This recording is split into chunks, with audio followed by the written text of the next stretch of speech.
오늘은 주연절 세 번째 주일로서 성서 절기 성경 본문을 따라서 마가복음 1장 14절부터 15절의 말씀으로 회개하고 새 삶을 살자라고 하는 주제로 하나님의 말씀을 증거하겠습니다.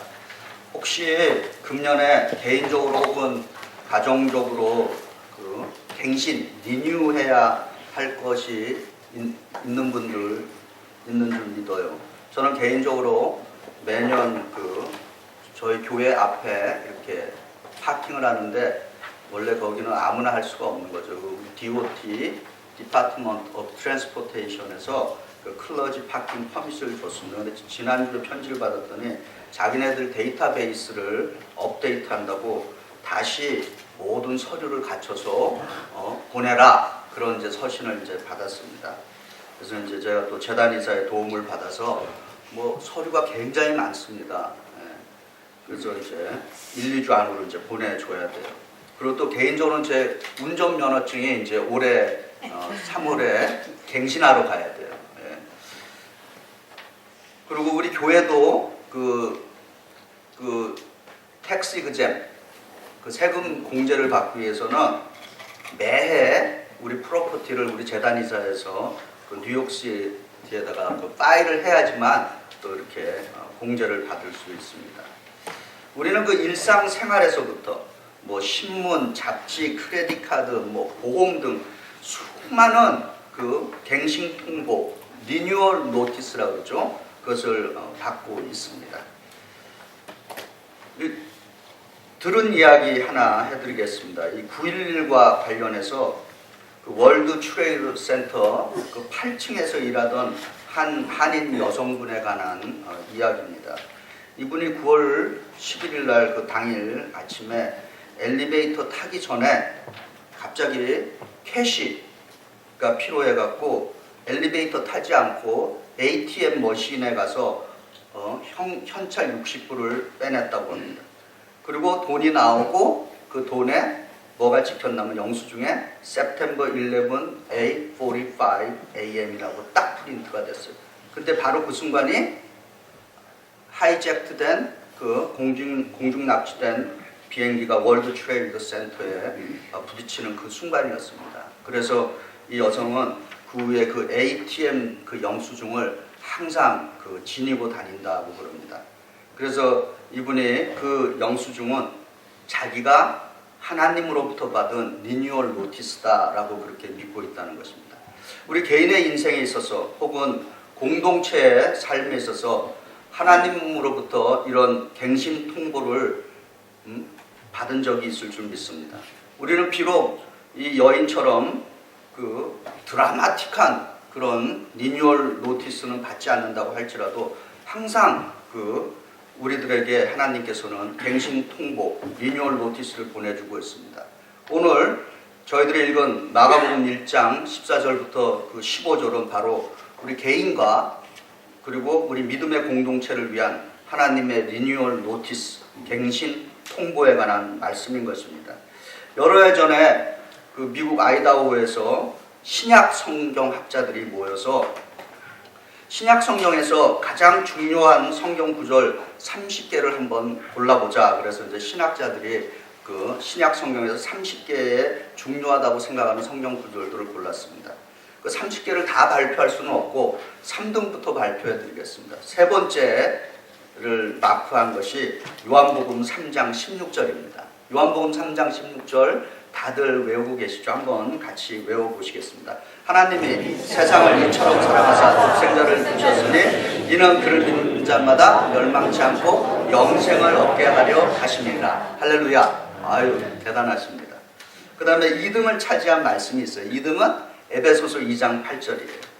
너희는 그 은혜에 의하여 믿음으로 말미암아 구원을 받았으니 이것이 너희에게 난 것이 아니요 하나님의 선물이라. 아멘. 그 다음에 마지막 1등으로 꼽힌 말씀이 바로 오늘 저희들이 공독한 마가복음 1장 15절의 말씀입니다. 이르시되 때가 찼고 하나님 나라가 가까웠으니 회개하고 복음을 믿으라 라고 하는 그러한 말씀이었습니다. 사도 베드로가 오순절에 이제 성령 강림이라 그러죠. 그리고 이 성령 강림 사건을 통해서 우리 이제 신약 최초의 교회가 이제 탄생하게 되는데, 그날 베드로가 그 최초로 한 설교를 통해서 그 설교를 들은 많은 사람들이 마음에 감동이 왔어요. 그래서 그 사람들이 베드로에게 물어봅니다. 형제들아, 우리가 어찌할꼬? 라고 그렇게 물어봅니다. 그때 베드로가 이렇게 대답하죠. 너희가 회개하여 각각 예수 그리스도의 이름으로 세례를 받고 죄사함을 받으라. 그래야면 성령으로 선물을 받으리라. 아멘. 초대교회는 사람들이 쉽게 말해서 저 교인이 되기를 원합니다 라고 하면은 뭐라 그러는 줄 아십니까? 어떤 사람이 찾아와서 나 교인 되기 원합니다 라고 하면은 초대교인에는 메시지가 분명했습니다. 회개하고 주 예수 그리스도를 믿으십시오. 그렇게 대답했습니다. 그런데 오늘 저희들은 어떻습니까? 누가 저희 교회에 찾아와서 교인이 되려면 어떻게 해야 합니까? 그러면 뭐라 그래요? 등록해야 합니다. 그렇게 대답하고 있어요. 초대교회와는 완전히 다른 메시지를 전하고 있습니다. 초대교회는 회개하라. 그리고 교인이 되도록 그렇게 유도를 했습니다. 기독교 부흥 역사에 의하면은 이 회개하라, repent라고 하는 이 본문으로 장작 50주일을 연속해서 설교한 목사님이 한 분 있습니다. 이분이 1600년대 개혁파 경건주의 지도자로 활동하던 그 라바디라는 목회자입니다. 이분은 원래 캐톨릭 그 예수회 신부였습니다. 그런데 40회가 되던 해에 예수회를 탈퇴하고 개혁파 개신교에 합류했어요. 그리고 이분이 이제 제네바에 이제 큰 영향력을 미친 인물입니다. 그런데 이분이 50번을 연속해서 회개하라고 하는 같은 말씀을 전했습니다.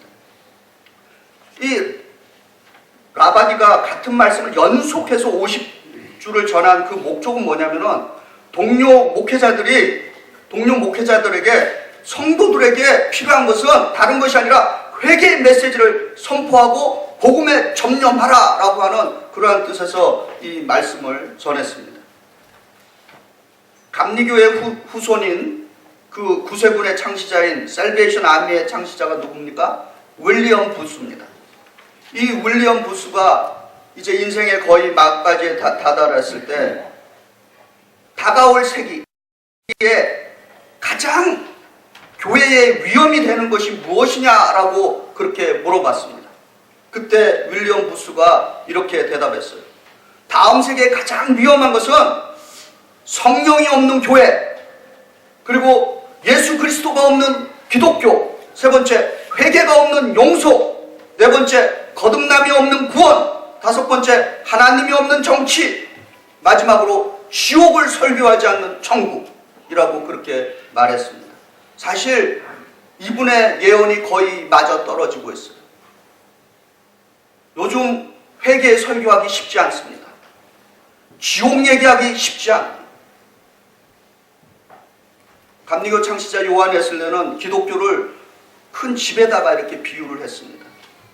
근데 그 집에 이르는 그 현관을 통하는 그 길을 종교의 그 첫 번째 문이 그 현관에 해당하는 것이 바로 회개다 그렇게 이야기했습니다. 기독교의 입구를 회개로 그렇게 비유를 했습니다. 그리고 그 집 문 안으로 들어가는 그 과정을 믿음에다가 비유를 했습니다. 그 다음에 마지막으로 그 집의 안방에 이르는 것을 기독교의 핵심, 성화, 성결한 삶, 거룩한 삶, 성숙한 삶이며 그것이 바로 기독교의 핵심이며 종교 자체이다 이렇게 이야기를 했습니다. 오늘 본문 요한복음 1장 15절에 이르시되 때가 찼고 하나님 나라가 가까웠으니 회개하고 복음을 믿으라 하시더라 라고 하는 이 말씀은 우리 주 예수 그리스도가 취임하실 때 쓰신 첫 번째 설교 말씀인 것입니다. 그리고 이 설교는 예수님이 이미 첫 번째 하신 설교가 아니라 그의 선구자였던 세례 요한이 똑같이 한 설교였습니다. 회개하고 복음을 믿으라. 이것은 우리를 향한 예수님의 그 그 갱신 통보 리뉴얼 노티스인 것입니다. 뭐 회개하라 문자적으로 여러분들은 이미 그 내용으로 알고 있을 것입니다. 한자어로도 회개 그러면은 뉘우칠 해자에다가 고칠 개자입니다. 그리고 신약 성경 원어로 메타노이아라고 그러는데 이 뜻은 마음을 바꾸고 생각을 바꾸고 목적을 바꾸고 행동을 바꾼다라고 하는 그러한 의미가 있는 것입니다. 구약 성경에서 회개라고 하는 의미는 삶의 방향을 바꿔서 되돌아 주님 하나님께로 향한다라고 하는 그러한 의미가 있는 것입니다. 현대적인 그 과학용어로 회개, 우리 많은 현대인들이 잘 알고 있는 그 현대인의 감각에 맞는 회개가 과연 뭐에 해당할까? 그것이 바로 패러다임 시프트인 것입니다. 그것은 현대 믿지 않는 사람들이 쓰는 패러다임 시프트, 바로 그 패러다임 시프트에 해당하는 것이 바로 회개인 것입니다. 종교개혁자 마틴 루터가 그 캐톨릭에 대항해서 95개 조항의 반박문을 만들었어요. 그런데 그 95개 조항의 반박문의 넘버원이 뭐냐면은 이것입니다. 우리 주 예수 그리스도께 회개하라고 하셨을 때 이는 믿는 자의 삶 전체가 회개하는 삶이어야 한다라고 그렇게 회개에서부터 출발한 것입니다. 예수님이 선포하시는 첫 번째 취임 설교인 회개하라 그리고 복음을 믿으라 라고 하는 이 말씀에 대해서 저는 오늘 종교개혁자 마틴 루터와 우리 감리교 창시자인 웨슬레 목사님의 그 개념에 많은 도움을 받고 세 가지의 회개에 대해서 이 시간에 우리가 구체적으로 여러분에게 적용해 보고자 합니다. 우리 각자가 회개해야 할 첫 번째 회개가 뭐냐? 그것은 바로 머리의 회개인 것입니다. 머리의 회개, 이성의 회개, 지성의 회개라고 할 수 있는 것입니다. 우리 한국 사람들에게 많이 알려진 분이 이제 이어령 씨인데, 이분이 오래전에 쓴 책이 하나 있죠. 지성에서 영성으로. 이분은 한국의 대표적인 문인입니다. 그리고 지성인이에요. 그런데 그가 무릎을 꿇고 신앙인이 되었습니다. 물론 그가 신앙인이 되는 과정이 쉽지 않았습니다. 우리가 잘 알다시피 그 딸은 목사님이셨다가 이제 위암으로 돌아가셨죠. 그리고 그 딸이 낳은 아이가 하나 있었는데 자폐증 환자였어요. 그리고 그 딸은 실명 위기에까지 처했습니다. 그래서 이 아버지로서 자기 딸이 실명 위기에 처해 있고, 그리고 자기 손주가 자폐증에 걸려 있고, 그러면서 철저한 무력감에 빠지게 되었습니다. 아버지로서 해줄 수 있는 게 아무것도 없었습니다. 그러나 그 딸은 아버지를 오히려 강한 확신을 갖고 아버지를 도와주었다는 것입니다. 근데 놀라운 것은 이 딸과 손주가 미국에 살다가 이제 한국으로 들어왔는데 신유의 은사가 그 딸과 손주에게 임하게 된 거예요. 딸은 눈이 회복되게 되었고 자폐증을 앓던 손자가 낫게 됐다는 것입니다. 그래서 이어령 씨가 그 앞에서 하나님의 존재를 자기 피부치에게 일어난 그 사건 앞에 무릎을 꿇지 않을 수 없었다는 것입니다. 그래서 자기 스스로가 일평생 의지했던 그 지성을 뛰어넘어서 이제 영성의 세계로 가게 됐다라고 하는 것입니다. 도마처럼 회의가 많던 이분에게, 우리 현대인에게, 특별히 지성인이라고 생각하시는 분들에게 큰 도전이 되는 삶인 것입니다.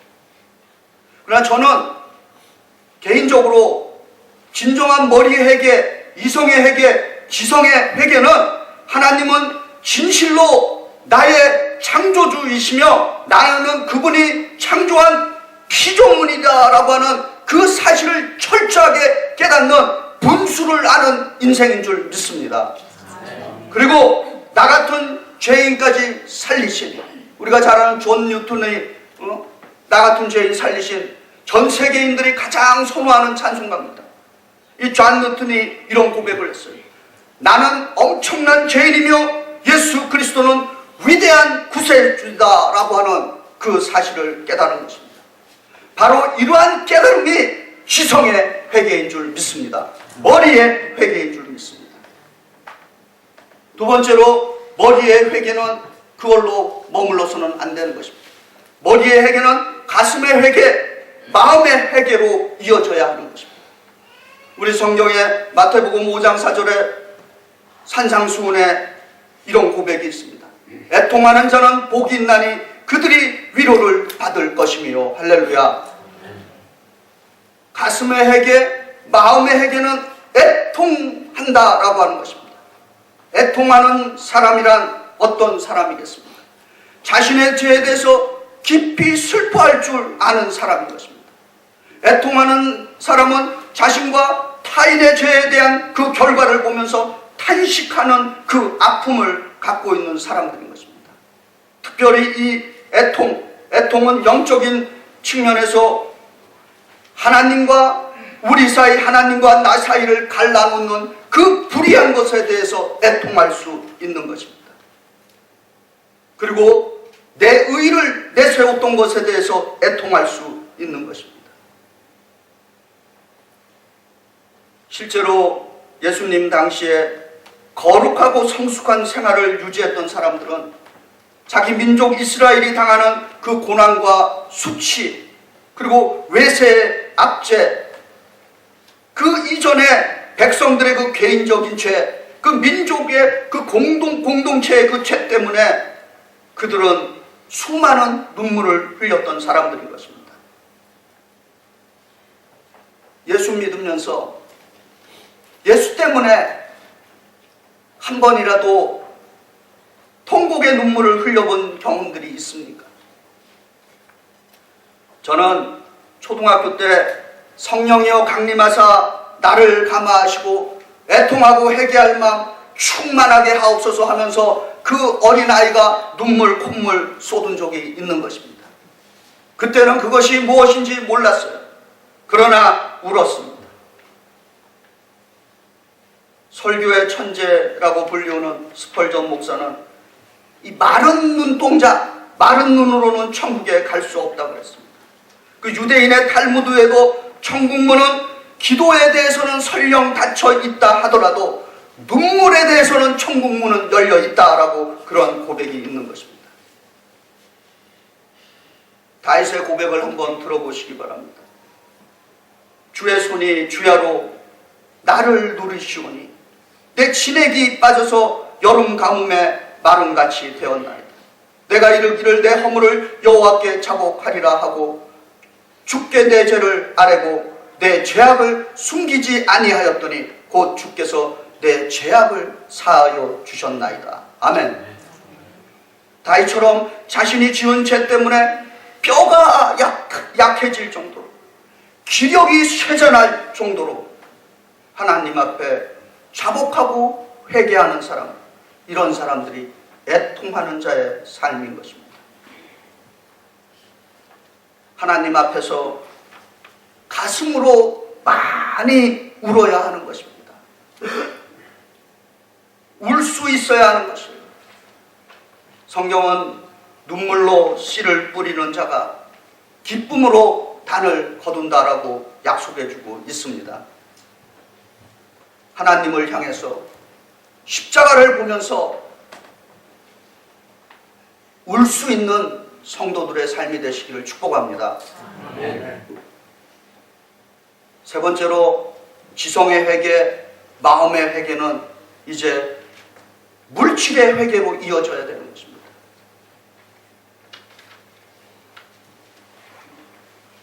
한 번은 요한 웨슬레 목사가 설교를 했습니다. 그리스도인의 경제관에서 설교했어요. 그리스도인의 경제관은 세 개가 있습니다. 그리스도인의 재물관, 그리스도인이 돈을 어떻게 해야 하느냐, 세 가지로 이분이 설교를 했어요. 첫째, 할 수 있는 만큼 최대한 돈을 많이 버십시오. Earn as you can. 그랬더니 그 설교를 듣던 한 사람이 옆에 사람에게 이렇게 얘기합니다. 확실히 웨슬리 목사님은 훌륭해. 그럼 돈을 최대한으로 모아야지. 그 다음에 웨슬리 목사님이 얘기했어요. 둘째, 할 수 있는 한 최대한 저축하십시오. Save as you can. 그랬더니 이분이 흥분해서 그렇지, 저축해야 잘 살지. 역시 웨슬리 목사님은 그 누구보다도 다른 설교자야. 근데 세 번째, 이렇게 말합니다. 여러분, 할 수 있는 한 모든 것을 다 주십시오. 그랬어요. Spend as you can. 그랬더니 그분이 그 설교를 듣고 안색이 변하면서 저런 한심한 설교 같으니라고. 잘 나가다가 다 망쳤구나. 감리교 창시자 요한 웨슬레는 이렇게 성도들에게 얘기했습니다. 여러분의 돈 지갑이 회개하기까지는 나는 여러분의 회개를 믿을 수가 없습니다. 라고 말했습니다. 교회에서 물질에 관한 말씀은 헌금 생활인 것입니다. 특별히 우리 뉴욕 한인교회는 이 지역에 있는 다른 한인교회와 많이 다르게 우리는 교리와 장정에 상당히 충실하게 접근하고 있는 교회인 것입니다. 지금부터 제가 드리는 말씀은 청소년 관람 불가에 해당하는 레이트 R에 적용되는 영화라고 생각하시면 됩니다. 오늘 저희 교회를 방문하신 분들과 이 자리에 계신 초신자들에게는 해당하지 않는 말씀입니다. 그러나 자신을 적어도 이 교회가 나의 교회라고 생각하시는 분들, 그리고 장로님들, 권사님들, 우리 교회 집사님들, 직분자들에게 해당하는 말씀입니다. 저는 목회자로서 하나님의 말씀 성경에 충실해야 하고 또한 감리교 목사로서 우리 교회의 법에 충실해야 하기 때문에 여러분에게 감히 말씀드립니다. 우리 교회의 헌법인 교리와 장정은 헌금 생활에 대해서 패러그래프 630-5항 청지기의 분야에 대해서 알파벳 2항의 청지기의 삶에 대해서 이렇게 가르치라고 적고 있습니다.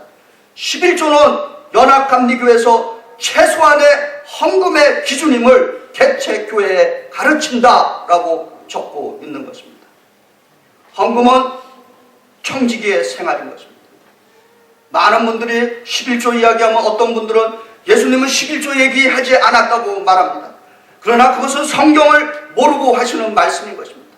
마태복음 23장 23절은 예수님이 친히 이렇게 말씀하셨어요. 화 있을진저 외식하는 서기관들과 바리새인들이여, 너희가 박하와 해양과 근처에 11조는 들이되 율법에 더 중한 바 정의와 긍휼과 믿음은 버렸도다. 그러나 이것도 행하고 저것도 버리지 말지니라. 할렐루야. 믿음의 조상 아브라함과 그의 후손과 그리고 영적인 아브라함 후손이라고 깨닫는 사람들은, 믿음의 사람들은 11조를 드리는 것에 대해서 부담을 느끼지 않는다는 것입니다. 오히려 하나님께 더 드리지 못해서 항상 아쉬워한다는 것입니다. 어떻게 드리겠습니까? 제가 구체적으로 말씀드립니다. 그로스로 드리라는 말씀을 하는 것이 아닌 것입니다. 총 수입으로 11조 드리라는 말씀이 아닌 것입니다. 제가 우리 교회를 향해서, 제가 목회자가 돼서 지금까지 11조 드리는 방법을 말씀드리겠습니다. 저는 우리 미국에는 책을 봤는데 그 책이 내 셀러리로 나오는 것이에요. 모든 것을 다 제하고 내 셀러리가 나오는 것이에요. 저는 그 내 셀러리에서 항상 11조를 띄어내는 것입니다. 저는 개인적으로 찬송을 부를 때마다 참으로 부르기가 난감한 찬송가가 하나 있어요. 어떤 찬송가겠습니까? 내게 있는 것을 아낌없이 드리네. 어떻게 생각하십니까? 저는 이 찬송가 부를 때마다 뭘 아낌없이 다 드린 게 있습니까?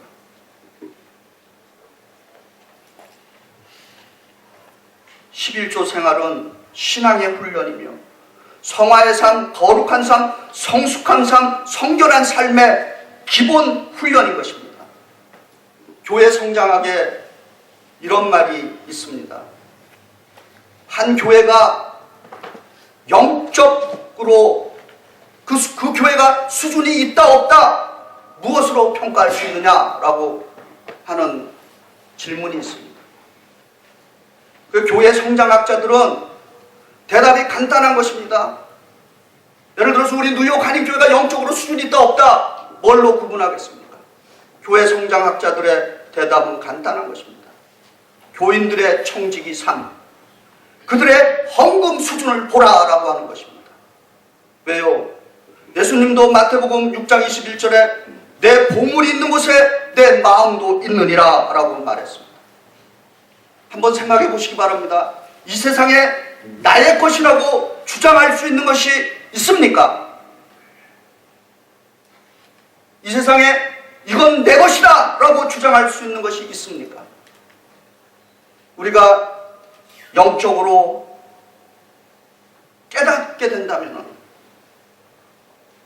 결국 이 세상에 내 것이라 주장할 수 있는 것 하나도 없다는 것을 깨달을 줄 믿습니다. 근데 하나님께서 다 달라는 것이 아니라 10의 1만 나를 위해서 바치라고 그럽니다.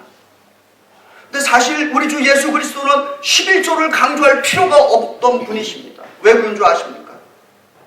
예수님은 하나님께서 우리에게 요구하신 것보다 더 많은 것을 우리에게 요구하셨기 때문인 것입니다. 뭔 줄 아십니까? 예수님은 뭘 요구하십니까? 네 목숨을 내게 달라라고 그렇게 요구하시는 것입니다. 목숨을 달라라고 하시는 분이 무슨 11조가 필요하겠습니까? 주께 더욱더 이 땅에 살아 생전에 많은 것으로 기쁘게 즐겁게 헌신할 수 있는 성도들 되시길 축복합니다. 말씀은 마무리합니다. 하나님의 이 리뉴얼 노리스, 하나님의 이 갱신 통보는 우리가 얼마나 큰 죄인이며 하나님 앞에서 무가치한 존재인가를 철저하게 깨닫고 하나님께로 돌아가는 것입니다. 동시에 이 세상을 위해서 내가 헌신했던 것, 이 세상을 위해서 내가 바쳤던 내 인생을 하나님의 영광을 위해서 아낌없이 드리는 인생이 되는 것입니다. 예수께서 우리에게 오늘 회개하라라고 명하십니다. 마태복음 3장 8절을 공동 번역으로 읽어드립니다. 너희는 회개했다라고 하는 그 증거를 행실로 보여라. 할렐루야. 진정한 회개가 있어야, 진정한 회개가 있어야 죄사함의 확신, 용서의 확신의 그 복음을 경험할 수 있는 것입니다.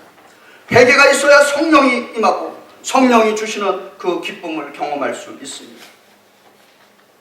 사랑하는 성도 여러분, 우리는 이 인생 사는 동안에 끊임없이 머리의 회개, 마음의 회개, 물질의 회개가 있어야 될 줄 믿습니다.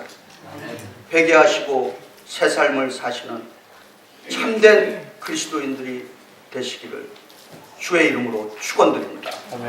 기도하시겠습니다. 사랑과 은혜가 충만하신 하나님, 주님의 첫 번째 취임 설교가 회개하고 복음을 믿으라는 말씀이었습니다. 주님, 저희들이 주님과 동행하기 위해서 용서를 바라기 전에 회개가 있어야 될 줄 믿습니다. 주님, 지성의 회개가 있게 하여 주시옵소서. 진정으로 마음의 회개가 있게 하여 주시옵소서. 내 삶의 그 모든 것에 대한 회개가 넘치는 삶이 되게 하여 주시옵소서. 그래서 회개를 통해서 용서의 확신을 얻게 하여 주시고, 회개를 통해서 성령의 임재를 체험하는 참다운 그리스도인으로 삼아 주시옵소서. 우리 주 예수 그리스도 이름 받들어 감사하며 기도드리옵나이다. 아멘.